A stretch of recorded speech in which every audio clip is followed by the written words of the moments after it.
Star Wars games, they don't really have that stigma of this is a movie tie-in game. It's a positive thing if the Star Wars license is attached to something that gets more people excited. It does feel like right and also wrong to call them almost a genre to themselves. Hello, everyone, and welcome back to another episode of the Level Up Podcast. I'm your host, Murph, as always, with my good friend, Cal. Good morning, Murph. And It's may definitely the not force morning. be with you. May the Force be with you as well, Cal. Murph, today we're talking about Star Wars video games. I'm skipping all the pleasantries. No more pleasantries. We're talking about Star Wars video games. So of course, it's well past, May 4th? Yes. Well past May 4th, but it's as close to a release as we could get. And, you know, Star Wars games are pretty cool. There's been some good ones. There's been some bad ones. And I think we both have a pretty extensive history with this weird little... It does feel like right and also wrong to call them almost a genre to themselves. Mm-hmm. It's very true because it kind of actually spans it's a wide range of genres that these games belong to. So we're going to be talking about a lot of different ones, a lot of the ones that we grew up with, a lot of the ones that we've enjoyed, we played. If we don't talk about it today, that just means we probably haven't played it. So can't really talk about stuff that we haven't really played. I think Star Wars, as far as intellectual property goes, is in a very unique space where it has existed for so long. It has been in the cultural zeitgeist for so long. Especially... It also kind of had a very specific cultural zeitgeist moment around the release of the prequel movies, which happened to be right in the era of like, oh man, every movie gets 5 video games type of thing. That we have just ended up with a lot of video games that focus on the Star Wars, Star Wars itself proper, even though I think almost universally, I don't think we would be talking about. I think we have one game that we're going to be talking about positively that directly comes from a movie, mm-hmm. wherein all the rest are just building upon the greater mythos, the greater world building, et cetera, of the Star Wars universe, which is kind of a sick spot to be. Yeah, it's pretty interesting because like if you go really, really early on, like when the actual Star Wars, the original movies came out, the tie-in games were like Atari games, right? And we're obviously not really talking about those, even though those are retro games that you can't collect. There's just not much to them. Like, they're fun for 5-10 minutes, but yeah, there's not really much to say about them. Star Wars games kind of came into their own in the 90s, but like you said, by that time, they're in such this cultural zeitgeist. They don't really have that stigma of this is a movie tie-in game. Where a lot of times nowadays you'll think, oh, a movie tie-in game, that's probably going to stink. That's probably going to be bad. But if you attach the Star Wars license to something, you don't get that stigma attached to it. In fact, I would go so far as to say that it's a positive thing if the Star Wars license is attached to something that gets more people excited than if it didn't have that. Yep, I definitely agree because it is kind of just like a very specific good shorthand for a very specific type of gritty sci-fi that has a lot of recognizable stuff going on. And of course, also has the very cool elements of the Sith and the Jedi at all times. I guess without any further ado, to use my patented phrase on this podcast, I guess, Murph, where does your history with Star Wars games begin? So, of course, like many people, the first Star Wars game that I ever played was the only, actually it's far from the only nowadays, but the first Lego Star Wars.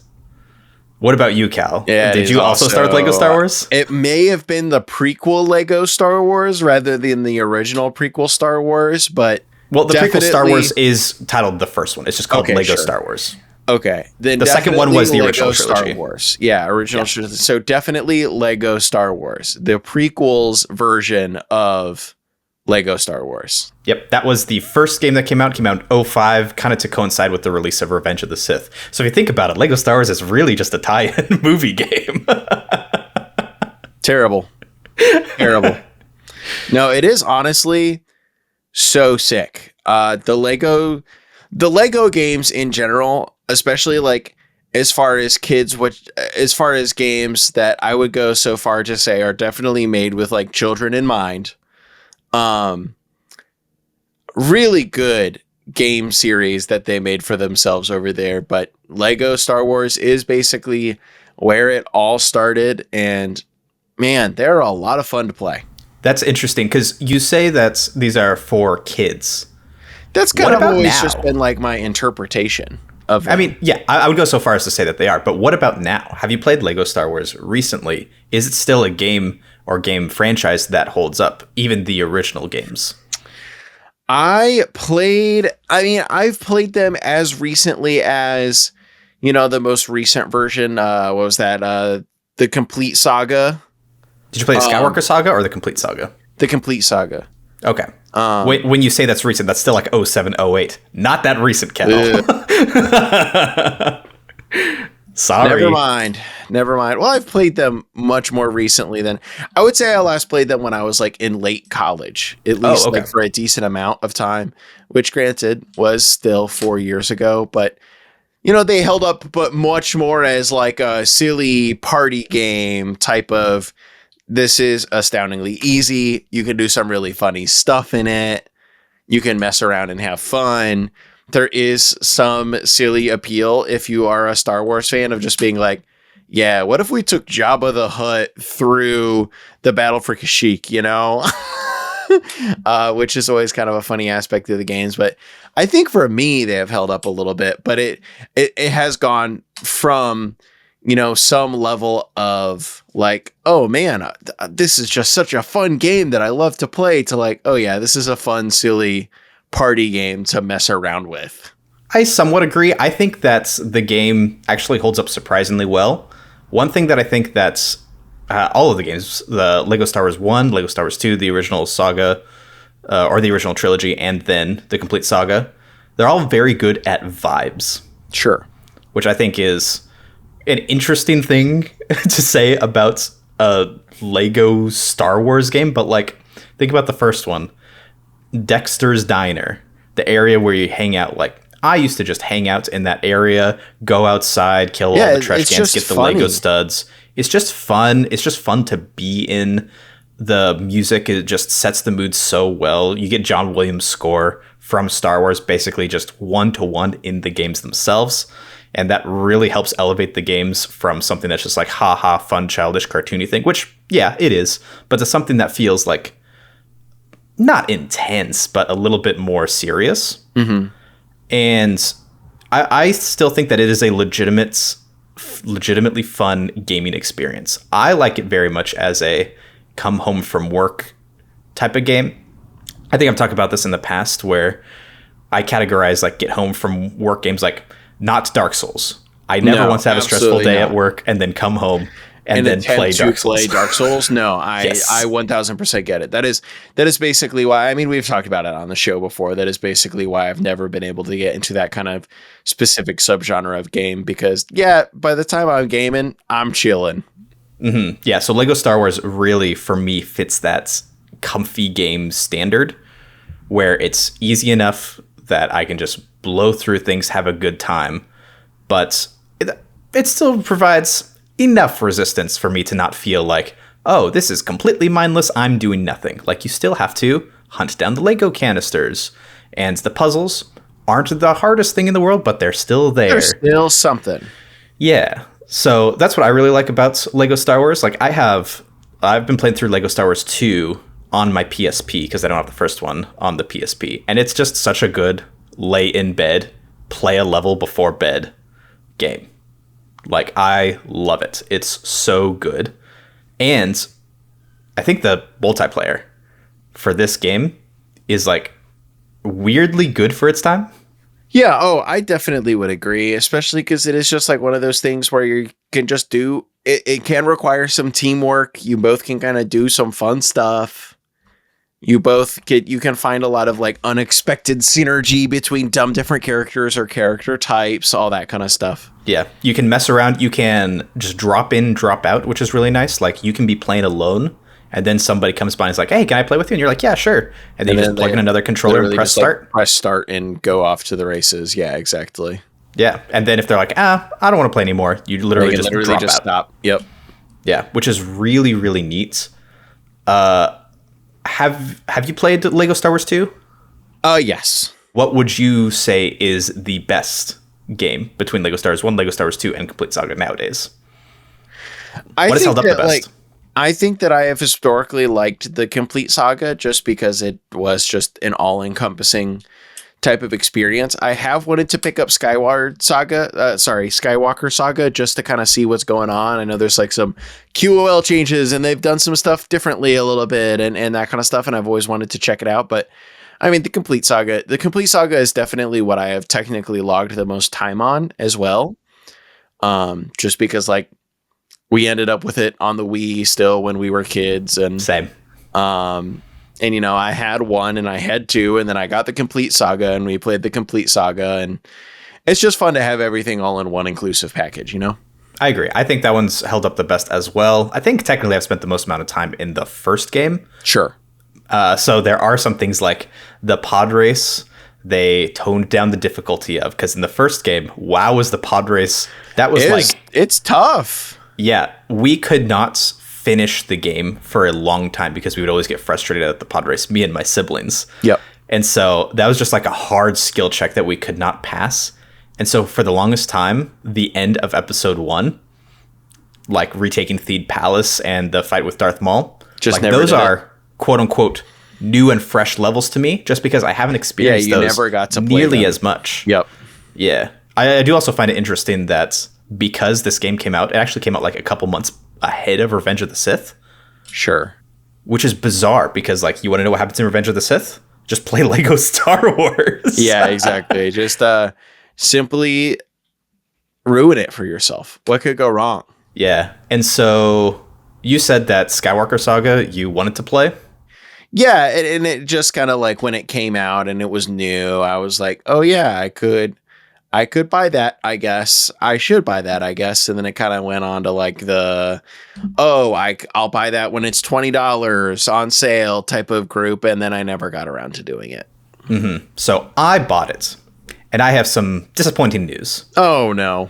It's just okay. Sure. Is it like, just Lego Star Wars? No, it is not. That's the problem. Oh, interesting. Is that it's completely redone from the ground up. It doesn't really feel like Lego Star Wars.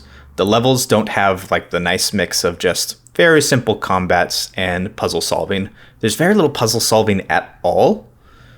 And it's mostly just like, all right, here you go. Now follow this character. Beat up some enemies. All right, next mission. Interesting. So they like completely reworked everything. Yes, everything. I guess I kind of missed that memo. Yeah, everything is completely reworked from the ground up. And all the levels are completely different. Nothing is remotely close to the same of what it was. So if you're looking for a fresh experience, then sure, I'd recommend giving it a try. But if you're trying to get that Lego Star Wars experience, kind of like how you remembered it, it is definitely not that. Murph, that's unfortunately really frustrating to hear, but I guess it's also not super new to me as a Star Wars video game fan because, man, some of my favorite Lego Star Wars games also have a modern iteration that sucks. Murph, let's talk about Battlefront. I assume that moving past Lego Star Wars, like Battlefront 1 and 2, just from the age that we are, I assume that may have been kind of your next major notable Star Wars video gaming experience. Is that right? It was mine. I'm projecting my experience onto you. Pretty much. This was more of a like high school game for me. So when it was a little bit past its prime. Sure. When I experienced it. But that was because I had a lot of friends who were like, these games rock. I want to play these games. And so I just went and played those games because, yeah, I love Xbox PS2 era video games. Sorry, they didn't come out on the GameCube, Cal, but alas, it is what it is. But yeah, Battlefront 1 came out in 2004, and Battlefront 2 came out, again, kind of to coincide with Revenge of the Sith, and had maps and stuff from Revenge of the Sith. It had a story mode that kind of was following along with the events of that film.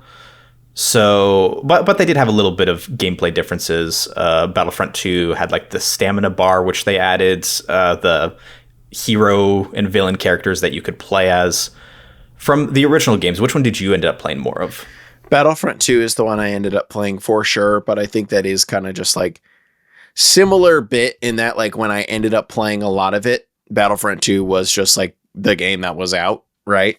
I have played a decent bit of Battlefront 1 in retrospect, but Battlefront 2, definitely the game I'm more familiar with. Love playing some Galactic Conquest. Galactic Conquest is so good. Love just getting in to some games and camping in my favorite spots and killing enemies over and over and over and over again, which is, you know, not how the game is supposed to be played. But yeah, I mean, you can play it however you want. I really enjoyed some aspects of the game that, like, it feels like stuff that's incidentally just, like, you know, not in more modern games anymore. We're like, yeah, if you got 500 kills with such and such an assault rifle in the game, which can take forever, you get a new assault rifle to use that's just better, which is kind of cool. And that's nothing to write home about, but it is a little cool thing in those games that I always appreciated. I think where Battlefront and Battlefront 2's strengths can really lie.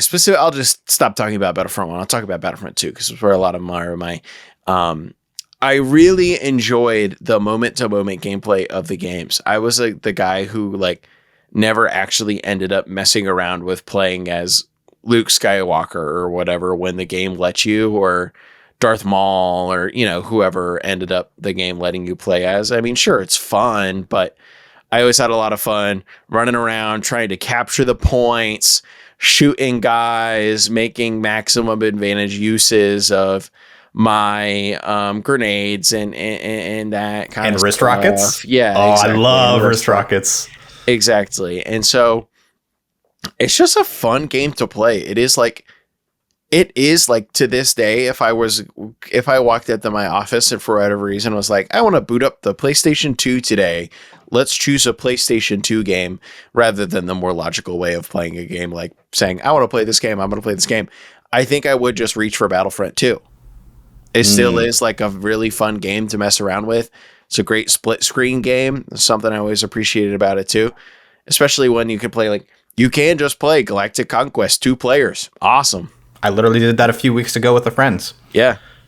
You would play the PS2 version, not the Xbox version, Cal? Well, I've never had the Xbox version, Murph.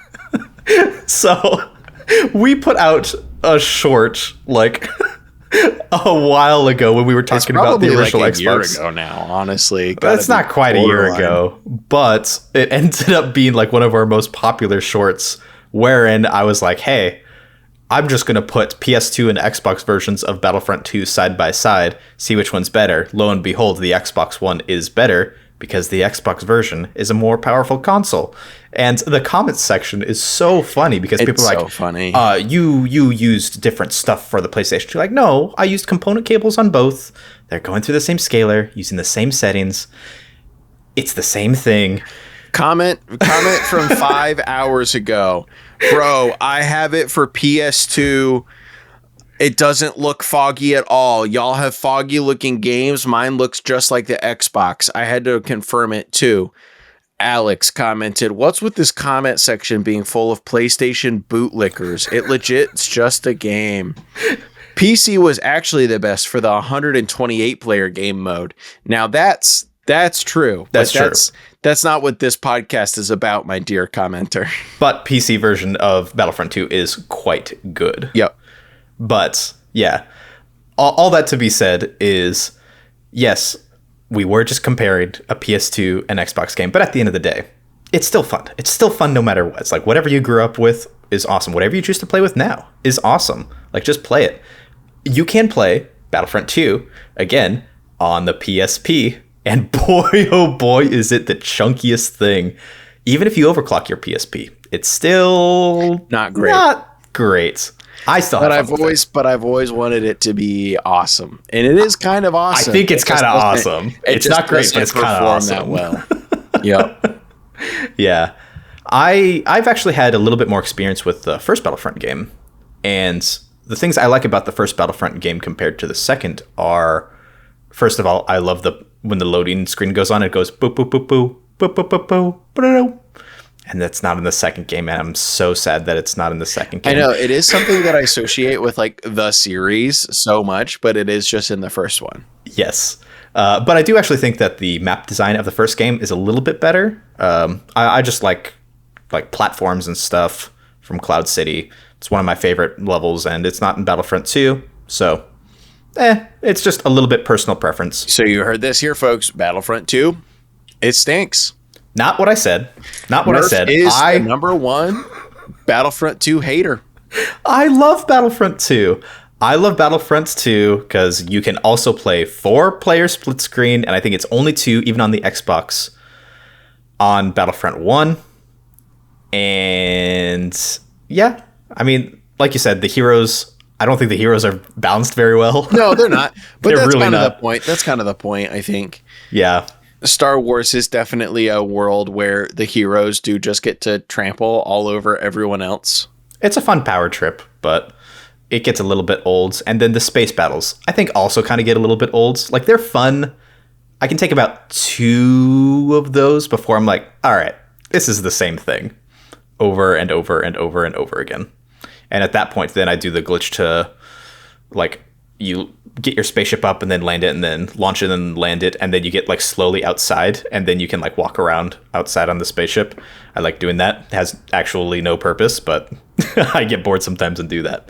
Anyway, you had said that the new Battlefront games were disappointing.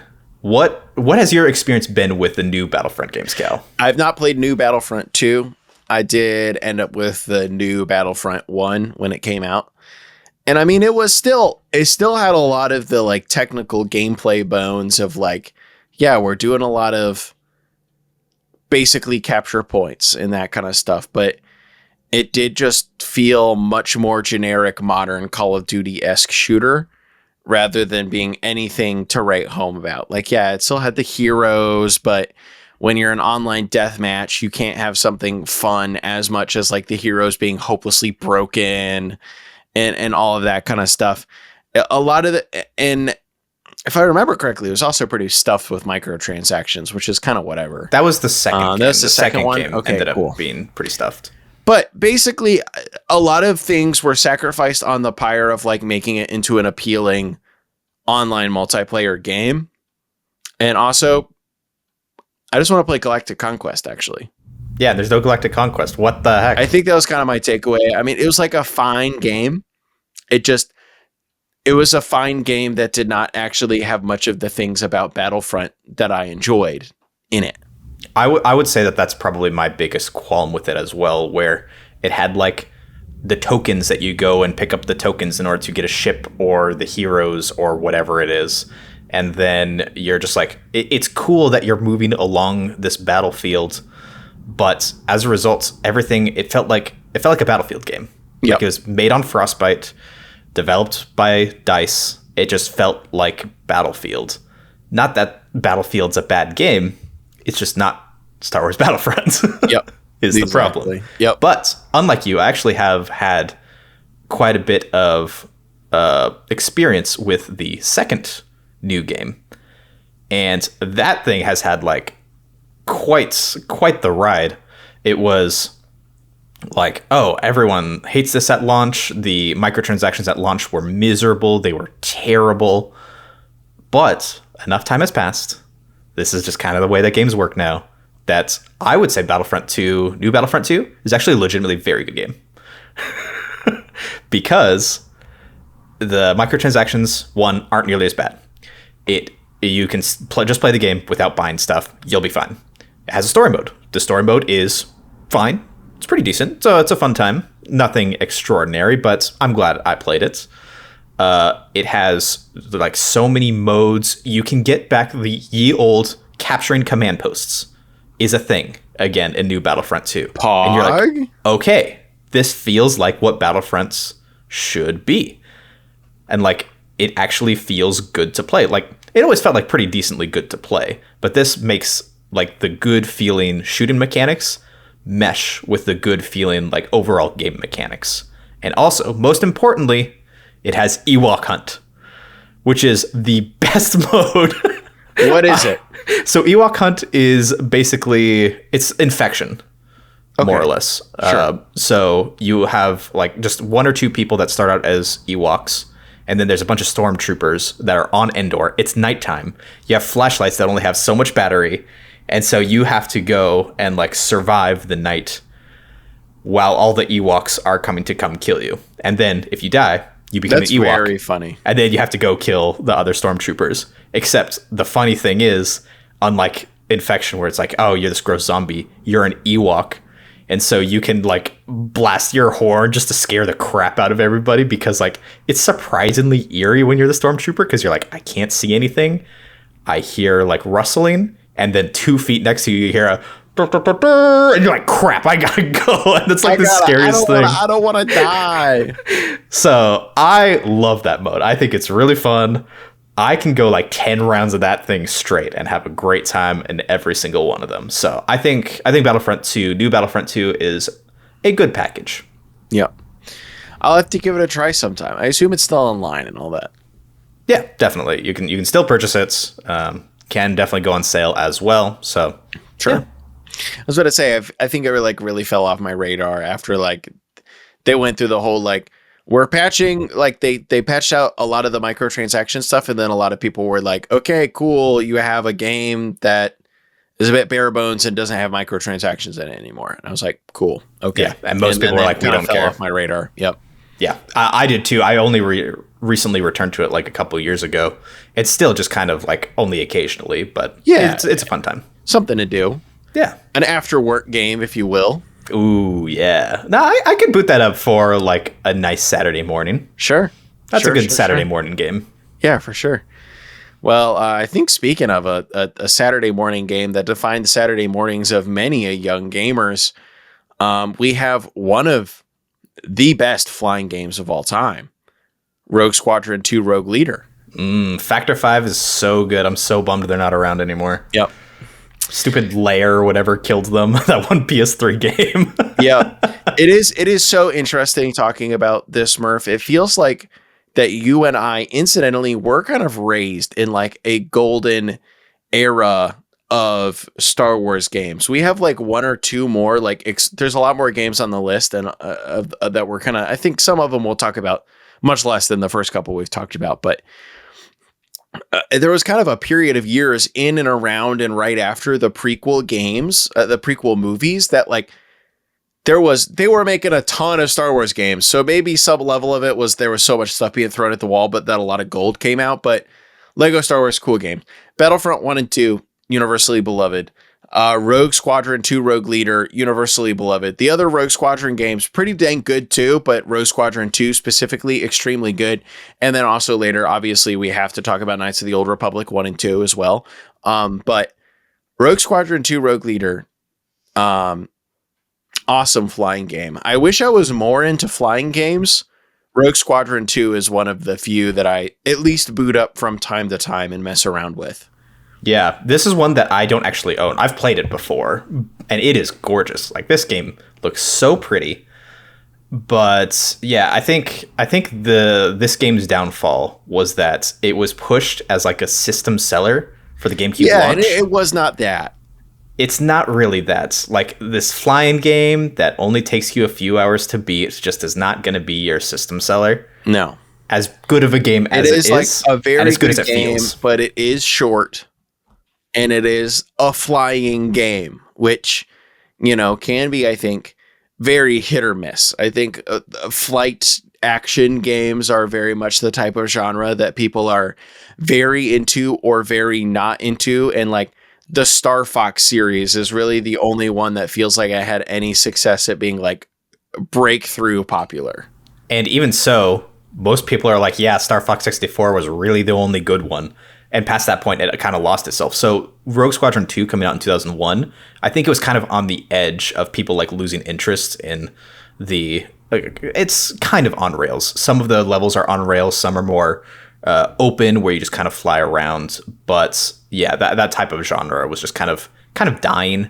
And this was a very good one of it. But people just didn't really care, which is a little bit of a bummer because it is a fun time. Mm-hmm. Definitely. And I wish it was longer. I think that's pretty much like I wish I liked the genre more, because it's a really good part of the genre. And I do wish that it was, it has like 10 levels. I wish it had 12, just a little more content, a little bit more content, which I think it's such a weird thing. It is so fun to have like smaller games. I think that is one of my favorite things about delving deeper and deeper into like what would be considered retro games these days, right? What we end up talking about a lot on this podcast. So many of them are just like a very boutique contained experience that will not take you 90 hours to beat outside of some specific genres, right? There are a lot of these games that are like 6 through 20 hour experiences, and then you're like done. And that's what's in the game. There's never going to be an update. And sometimes it's a blessing, but in the case of Rogue Squadron 2 Rogue Leader, even though it is extremely good, I do wish there was a little bit more. That's all. But I wouldn't doubt if part of that was like maybe, some amount of levels ended up on the cutting room floor or whatever, because they needed it out for the launch of the GameCube. Mm-hmm. It is also a very interesting game because in 01, we were like right in the middle of prequel hype. Sure.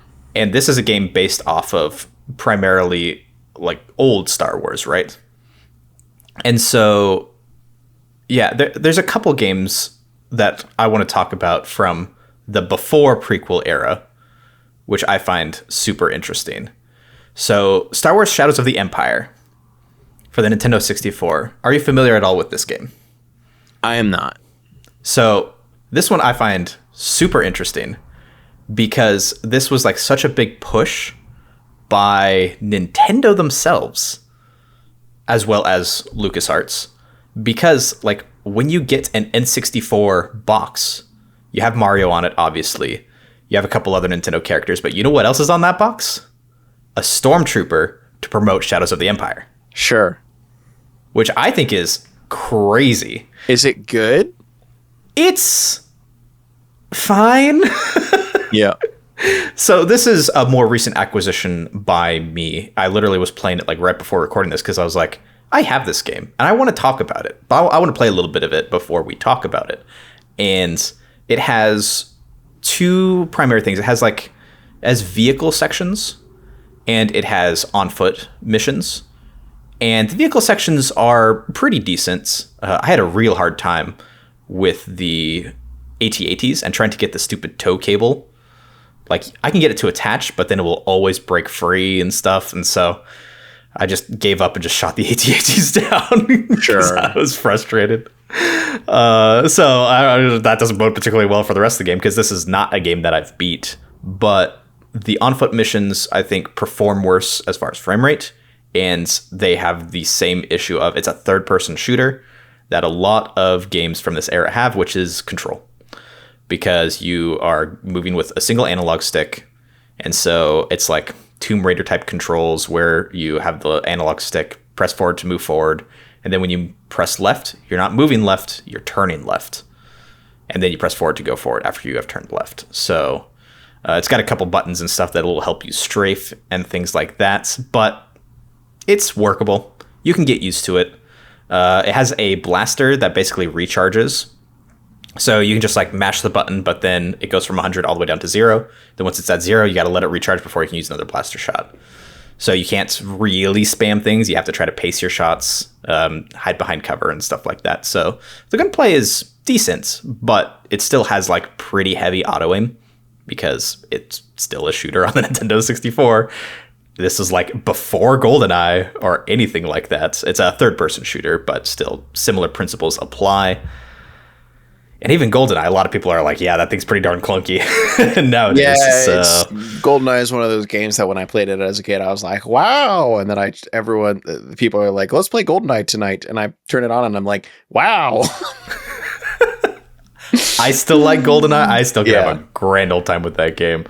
But yeah, I don't think Shadows of the Empire is all that amazing. I just think it was a very interesting pushed game. And then, yeah, another game from this era, which I love, mostly because of how bad it is Star Wars Masters of Teräs Käsi. I was about to say, you gotta tell me about this one too. I know nothing about this guy. So, have you ever played Virtua Fighter.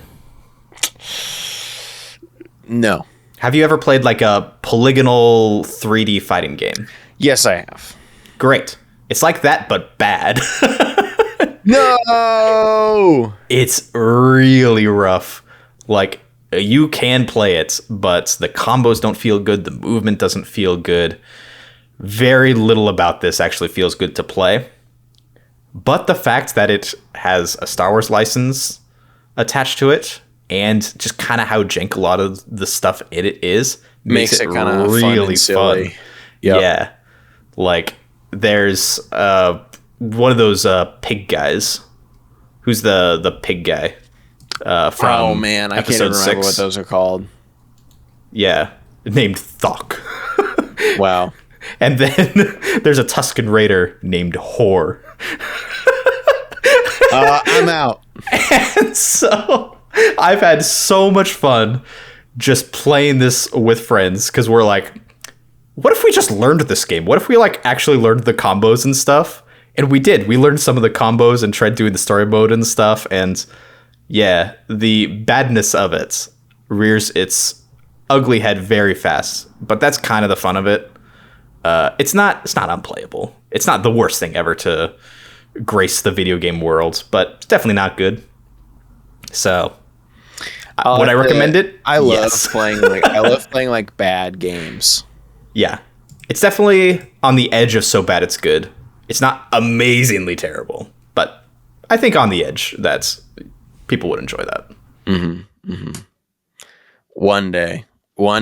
I think that is also like one of the advantages of these like massive realms of IP games, is that like a lot of them are kind of bad, but that can still be kind of fun because you're still ostensibly like messing around in the world of like, you're still messing around in the world of Star Wars, which intrinsically makes it like more interesting and more funny.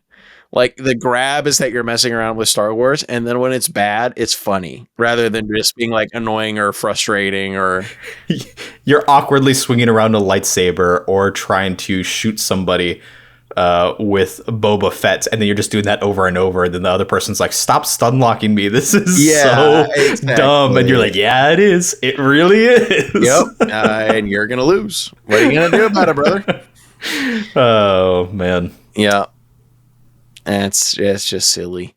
A little bit of a better Star Wars game, but still a little bit of a janky one. Episode 1 Racer, a Star Wars racing game, taking advantage of the awesome whole pod racing concept. I've played this game a little bit. I've played it on the N64. As most people have. Yeah, as most people have, which if I recall correctly is like markedly worse than the Dreamcast version. Well, the Dreamcast version is an upgraded port of it, because this was an arcade game that then got a port to the Nintendo 64, and I think PC as well. Sure. And the Dreamcast version is able to restore like the intro cutscenes. Sure. From the PC/arcade version, and it runs at a higher frame rates, it's more consistent frame rate and higher resolution, all that jazz. So if you have a Dreamcast and you're looking to play this game, I would highly recommend getting it on the Dreamcast. But the N64 version is still pretty good. Like, if that's what you have and you want to play this game, I would still recommend this game. I should buy Star Wars Racer Revenge. Is that the sequel? Yeah, it's a sequel for the PlayStation 2. Yeah, I have not heard many things about it, but I can't imagine it's as good. No. It is a very funny game. It is very silly. And it does have the voice actor of Sebulba taking back up their role, which is funny. That is pretty funny. Yeah. So I think his like number one op. Nice. Yeah. Yeah. So I think that's what Episode 1 Racer does well is the sense of speed, especially for the Nintendo 64, is pretty darn good. And the controls are also like pretty tight for a dumb little pod racing game. Yeah. Like they feel good. They feel responsive. And some of the levels get a little bit weird. If you're looking for a good arcade racer on the N64, I still prefer like F-Zero X, because I think that has even tighter controls and even better level design. But I think Episode 1 Racer is probably my second favorite on the system. Like, I would still rather play this than like Mario Kart 64, at least personally, because I just prefer the faster paced gameplay of something like this. And like, there's plenty of stuff you can do in the story, unlockables. You can upgrade your pod. You can pick whoever you want to be. You can be Anakin. You can be Odie Mandrell if you want. Why not? So I choose Anakin every time because I'm a good guy. But Anakin's not always a good guy. I'm the good guy. I'm baby Anakin. I'm the good guy. Yeah. You sure can be a baby Anakin. Sure thing. Whatever. Yeah, of all of the games on the list, I think this one is the one that's like handily filed under game I've played a little bit of and I would like to play more of because I did enjoy it. But I don't know that on the N64. I don't have a Dreamcast. I didn't buy the like remake/remaster, I think remaster version. Find all the delineations between remake and remaster on Level Up episode. I don't remember what. The remaster version that they came out with for the Switch and PS4 several years ago. I didn't pick that up either. Except that one's just called Star Wars Racer. They dropped episode 1. Why? I don't know. Probably some sort of legal stuff. People don't IP know what management episode is 1 is. Yes, they do. People definitely do know what that is. They want to disassociate from the horrible reception that episode 1 received. Thoughts? They put out the sequels, so you want to talk about horrible reception? You want to talk about horrible reception? I want to talk about good reception. Knights of the Old Republic 1 and 2. Two probably like objectively the best Star Wars games. If you are into role-playing games and related, especially the very fun type of role-playing game, which does rely upon you like it feels it's a little bit of an older role-playing game that lasted a lot longer than some of these, like in design wise than a lot of these other ones do, where it is very tabletop role-playing game-esque in that like you have all of these stats and your stats serve to modify your rolls, and your rolls are basically you're rolling a d20 versus a check, and that's how the game works. It's basically just, if you're familiar with how D&D 3, I forget if it was 3 or 3.5. 3.5. It's a very 3.5-esque game. Yes. Or Pathfinder. Pathfinder works also based off of that rule set. So does Knights of the Old Republic. And so it's very easy to be able to get into. You're like, oh, I automatically understand what literally everything about this game is, as far as like the combat and what you're doing with all of that stuff. Assuming that you've played D&D, but if not, it's still not the most complicated thing in the world to get into. Yep. But I really enjoyed these games. I played through them much later than a great many people. I picked up like the combo pack on the Nintendo Switch when I was like in college, and I finally played them, and I was like, man, these held up much better than I thought they would. They're definitely they're definitely a little, it's a little dated. Yeah, they're definitely a little dated. Some of it is a little iffy here and there, but honestly, it's still great.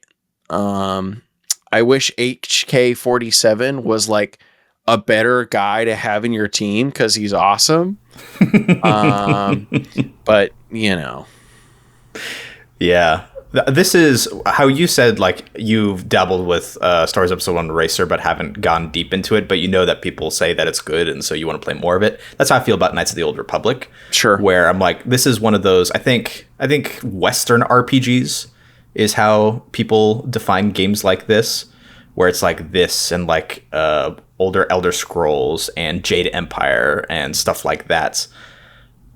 This is kind of like the cream of the crop of those from that era, and I played very little bit of the first one just to kind of like figure out like, what is this, what do people like about this? And I get it. I totally get it, and this is definitely one where it's kind of on the, I'll get to it at some point. It's not super high on the priority list, but it is definitely something that is interesting that I would be happy to play. Well, Murph, I think you definitely should do it because it is super sick. Which one's better, 1 or 2? I think I like the gameplay of one, or rather of 2 a little bit better, and I like the story of 1 a little bit better. I think everything going on with Darth Revan in the player character and things surrounding them in the first one is really sick. But both are really good games. The story, Knights of the Old Republic 2 also has a really good story. Specifically, I really like some of the stuff that pertains to one specific character with spoilerly stuff that I can't really get into, but it is super sick. Yeah, they were made by different developers, right? I believe yes. Yeah, I think it was BioWare for the first game, and was Which, Obsidian? I mean, honestly explains a lot. The developers of both of these games explains a lot. Because like if you are going to be making, especially these type of RPG games, that is who you want to make it. Yeah, BioWare for game 1 and Obsidian for game number 2. Yep. So good at this. Yep. Yeah. So I think a game that's kind of hits for me, I didn't actually end up playing this until a lot later, but I was always super interested in it. I always thought that this would look cool, is Star Wars The Force Unleashed. Mm-hmm. Where I looked at that, I was like, wait, you can just use the Force and move these characters around, and just like chuck them. You can just Force choke them and walk around with them. You can just kind of do whatever you want with them. I thought that was super cool. And I played Force Unleashed 1 and 2, I think, for the first time about 3 years ago, something like that. So relatively recently. But yeah, I had a blast with those, and they do kind of exactly what you sign up for. You're like, I want to be able to have a bunch of cool Force powers, and the game does that. It's a pretty generic, aside from that, like Xbox 360, PS3 game. There's not a ton of stuff beyond that does super special. The story is fine. Starkiller is fine. He's a fine protagonist. He's kind of cool. The part where you hold up the Star Destroyer from falling to the ground with the Force, it's very cool. Is so cool. Is it a pain in the butt in the actual game? Yes it is. Yep. But it is definitely one of the coolest moments of... Am I going to say this is one of the coolest moments in video gaming? It is really Maybe. thick. It's pretty cool. It's really good. Pretty cool. Really good power fantasy moment. Yeah, and I think they go perhaps a little bit too far in that power fantasy of like, look at how much awesome stuff you can do, because you don't really see that if you're a Star Wars nerd. Like, I'm going to go with I don't know about you, Kel, but you're like, okay, well, if Starkiller can do all these things, why wasn't Palpatine doing these? Yeah. Why wasn't Darth Vader doing any of this stuff when they were supposedly like the most powerful Sith Lords, and Darth Vader like handily slaps Starkiller on the butt because he is training this guy in secret, and eventually he's like, yeah, actually I don't want to be a Sith. That doesn't sound like a good life for me. Actually, I'm done. Yeah, don't love that. But yeah, I think the first game is definitely better than the second. The second was cool, and I liked it, but that thing's like 4.5 hours long. It's just not long at all. There's not much to it. It feels more like DLC, which is funny because there was like actually like there really was cool actually DLC for the game. Yeah. Yeah, and it's really neat. It's like, here is what an alternate universe version of like these moments that we know from the movies would be like if Starkiller was in them instead. Yeah, was involved. Yeah. Which I think is super neat because it's like, yeah, we told the story's done. Here's just some cool what ifs, which I think that's a really cool way to make DLC personally. But yeah, there's also the standard definition versions, the Wii, PS2, PSP versions. I had played the Wii version of this game at some point in time. Not super inspiring. It's not. It's like fine. This is one of the ones where some people will say, oh, is the standard def version better than the HD version? No. I don't think so. I don't think it is. It's literally just like less game in a lot of ways. Yeah, And it can't play the DLC. Some of the DLC stuff is included, I think. There's some things that are made a little bit easier. There's some things that are streamlined a little bit. It very much reminds me of like Sonic Unleashed, which I know. Sonic Unleashed, one of my favorite games, whatever. But that one also had like an HD version and a standard definition version. One for the Wii/PS2, one for like the next gen consoles, the Xbox 360, PS3. And a lot of people were like, yeah, the Wii PS2 version is better. But that one is like just more bland. And I think this applies to Force Unleashed as well. I think the HD versions have higher highs, but also lower lows. But as far as me experiencing a game, I would rather have something with higher highs than something that's consistently average. And that could be different depending on player preferences, I suppose. But that's just kind of how I view things. But the SD version means that it's on the PSP. And so I play Force Unleashed on my PSP sometimes, and I'm slowly working through it. This is so fun. I'm like halfway through it. These games are another game that I've wanted to play a little bit more of. I played a good amount eventually of the first one on the PlayStation 3. Never really got into the second one. But it is kind of a fun, like, it is one of the very few games that we have gotten up until very recently that do fulfill some of that very sought after power fantasy of like, yeah, you're a Jedi, you're doing Jedi stuff. You can use your force powers, you can run around, you can hit dudes with your lightsaber, all that kind of stuff. Yeah, this did feel like kind of the end of an era as well, because this was like some of the last stuff that LucasArts made before the Disney acquisition of Star Wars. Yep. And that kind of restructured literally everything. And then we kind of stopped getting anything less than really overwrought AAA Star Wars games for a while. And from that came, well, basically only Battlefront 1 and Battlefront 2. Yeah, there's not a ton of stuff. There are things like, I think, Star Wars Jedi Fallen Order is probably like the biggest. Yeah, Fallen Order and Jedi Survivor, I think, are the only notable Star Wars titles from any recent memory. I like these games a lot. Very Dark Souls light type of gameplay where it's a little bit difficult. You're usually focusing on one enemy at a time. You have to be careful about the way you approach things, explore the world, find some cool upgrades. This was like I really enjoyed both of these games. I haven't finished Survivor yet. I devoured Fallen Order. Did you play it around launch, or did you play it a little bit after? I played it a little after launch. It had been a lot of the bug issues have been a lot cleaned up by the time I was playing. Yeah, I made sure to play it on an Xbox. Did I play it on the Series X? I played it on a One X at least. Sure. So that it was like the best possible version that it could be. And yeah, there were a lot of bugs on launch that got cleaned up. And it's a very good, now very polished experience. Yeah, it's just like a very solid video game.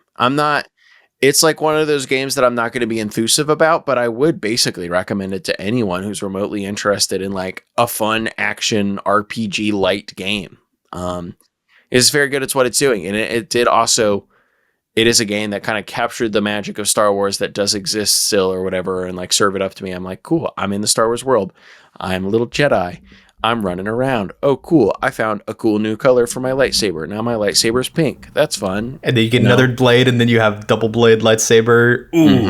Ooh, it's so cool. Now I'm living the dream, baby. Yeah. I like the characters. Actually, in this game, I think I like the characters more than basically any other Star Wars video game. It's a lot of really cute. It's a lot of really cute characters. It's a cute story. It's fun. Yeah.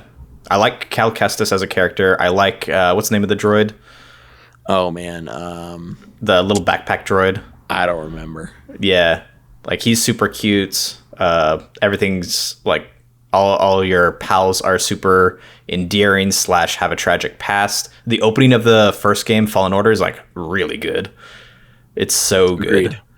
Agreed. That's what got me hooked, where I'm like, oh, okay, we're doing this. I can get into this. And I guess I do still want to try Star Wars Outlaws. I know it like got a little bit less, ended up with a little bit less like hype than I think they were hoping for. But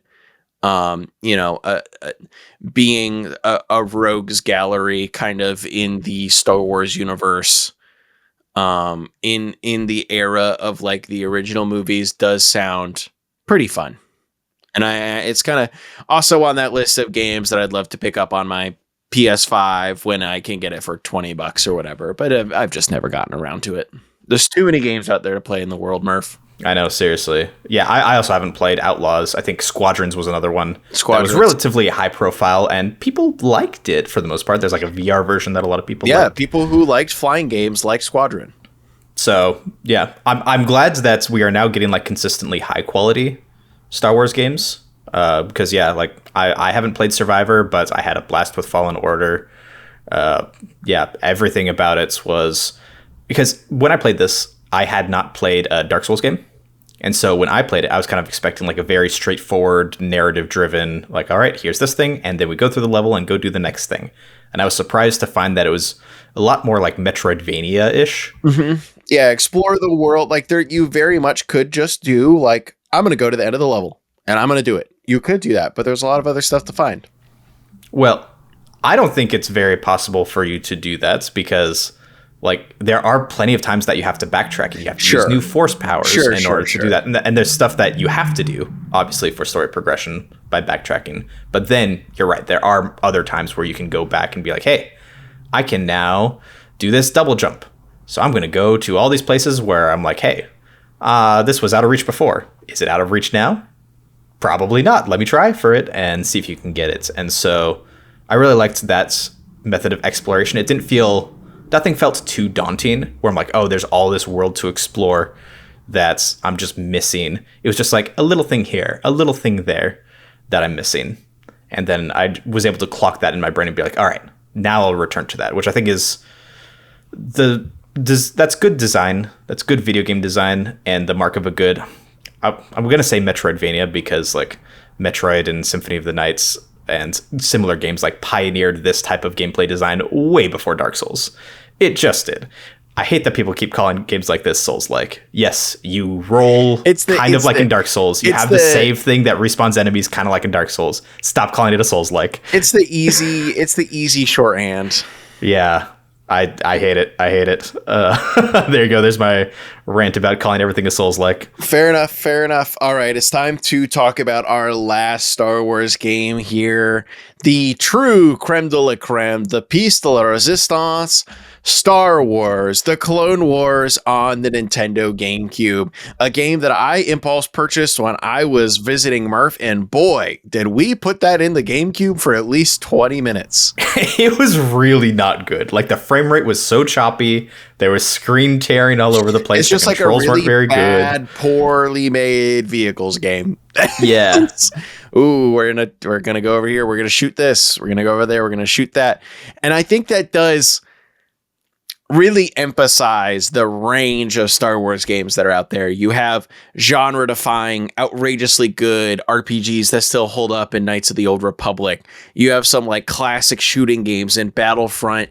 You got like the classic party/kids games that you could play in Lego Star Wars.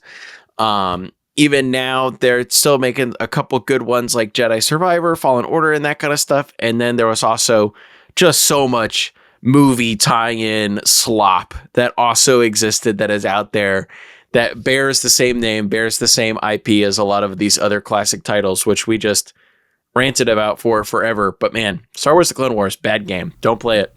Yeah, I've heard that some people say Revenge of the Sith, the tie-in game, is actually pretty good. Sure. I've never played it myself, so I'll take that with a grain of salt, but that is something where if I see it for cheap, I might pull the trigger on that because I love me some Revenge of the Sith. Sure. Sure. But yeah, you had said at the top of this podcast that Star Wars is like a gritty science fiction story and setting, and that's what makes it work so well. And I think that's part of it, but I think it's also the fact that it's like such a fantastical setting, and it can also very easily be for kids. It can be for people of all age ranges. Like, you can have more mature settings and stories, a little more complex gameplay. Like, I would say that Fallen Order definitely falls in this isn't really a game for kids. Not from, like, there's too much blood and there's swearing and stuff like that. It's not that, obviously, but it's a more complex game. And it has some darker narrative themes than some other games, and then that's on one end. And then you can go all the way down to Lego Star Wars, which is like, this is literally a game for 5-year-olds and grandmas and everybody in between. And anybody can play this game. And I think that that's kind of the beauty of Star Wars as a license. And yeah, there have been like a lot of great games. So that's why I like Star Wars. It's just a really fun universe to be in and can have some greatness to it. Yeah, there can also be some stuff that's not so great, but overall, I like a lot of Star Wars games.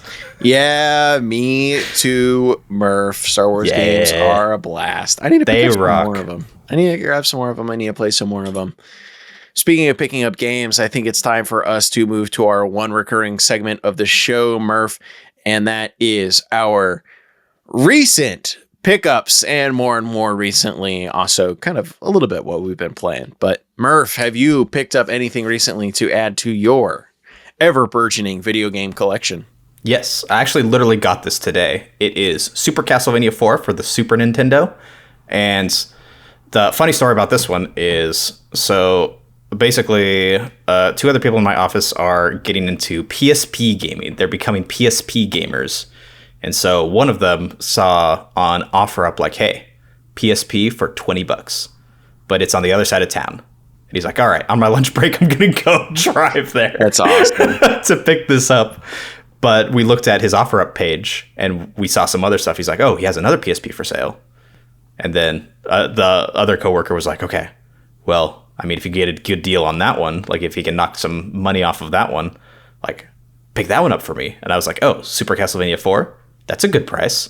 If you can knock some money off of that, then you should definitely buy that and then bring it back. And so on his lunch break, he literally didn't eat lunch, just went and got the PSP and Super Castlevania for me, and then another PSP for our other coworker, and then drove back. Yeah, it's super sick. And so we're just like, all right, thanks. And then we paid him the money, and yeah, all's well that ends well. Now I have Super Castlevania 4 for a really good price. Hey, that's super sick. And now, in the one room that I work in our office, let's see.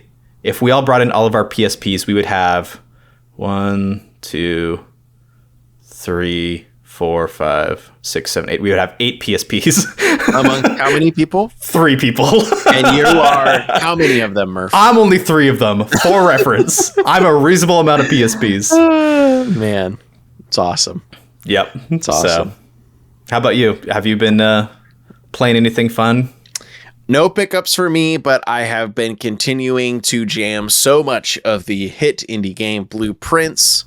Super fun mix-up of roguelike and puzzle game. The roguelike elements are starting to chafe on me a little bit because the part we're like pretty late game. We're getting there. At least it feels like that. So we'll kind of have some runs that go nowhere. So we kind of get 45 minutes in and kind of have made no meaningful progress or whatever, but it's still fun. It's a lot of time.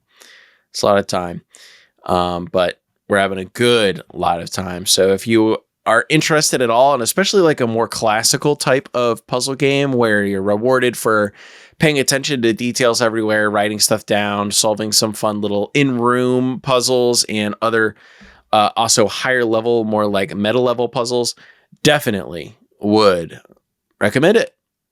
But I think that's all I got for this episode, Murph. Yeah, I think that about wraps it up. We love video games. We love Star Wars. So yeah, thank you all for listening / watching. Have yourselves a great night, morning, afternoon, whatever you're having. And happy gaming. Happy gaming.